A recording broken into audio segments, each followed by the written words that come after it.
তার সাথে তো একদম বর্বরচিত যে জিনিসটা হচ্ছে এটা কোনোভাবে অ্যাকসেপ্ট করা যায় না। আমি শুরু থেকে বলি, আমি আজকে 3 দিন থেকে এখানে কাজ করি। বন্যার্থদের জন্য আমি 3 দিন থেকে অক্লান্ত পরিশ্রম, অনেকে দেখছে আমি এখানে স্বেচ্ছাসেবক হিসেবে কাজ করছিলাম। পরে আমি টিএসসিতে আসার পরে শুনি যে সার্জিস ভাই নাহিদ ভাই ওনাদেরকে আটকায় রাখছে, আটকায় রাখছে। পরে আমি ছাত্র ভাইদের সাথে একসাথে ওখানে যাই।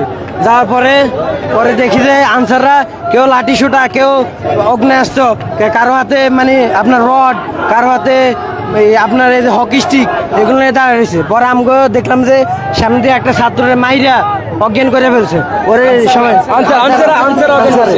আনসারে। পরে আমি সামনে আগে যাওয়ার পরে আনসাররা ইট পাটকেল মারা শুরু করার পরে আমরা ছাত্র ভাইয়েরা সবাই দৌড় দিছে। পরে আমি এক সাইডে পড়ে গেছি, পরে আমি এক সাইডে লুকাই রয়েছি। আমার ওখান থেকে টাইনে বাইর করে আমার হাতে কিছুই ছিল না, কোনো ইটও ছিল না, কোনো লাঠিও ছিল না। টাইনে বাইর করে আমার কইতেছে তোরা শেখ হাসিনার নামাইছ, সরকার নামাইছ,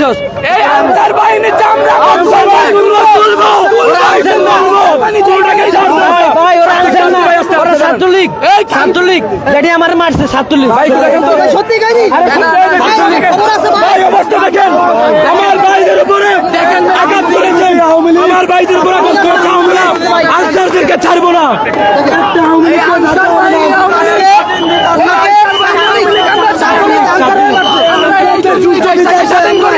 আমাদের ভাইদেরকে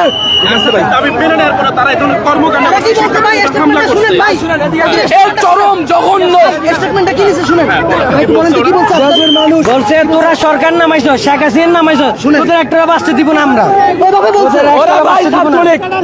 আর কিছু বাঁচতে দিব না। আমরা যখন দেশের এক প্রান্তের মানুষ যখন বন্যায় শিশু, কোমলমতি শিশুরা যখন পানির নিচে ডুবে মারা যায়, তখন এই আনসার লীগ এই দেশের মধ্যে অরাজকতা সৃষ্টি করে।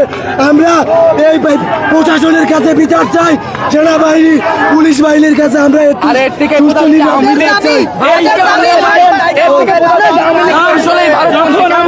বানার পরে শিক্ষা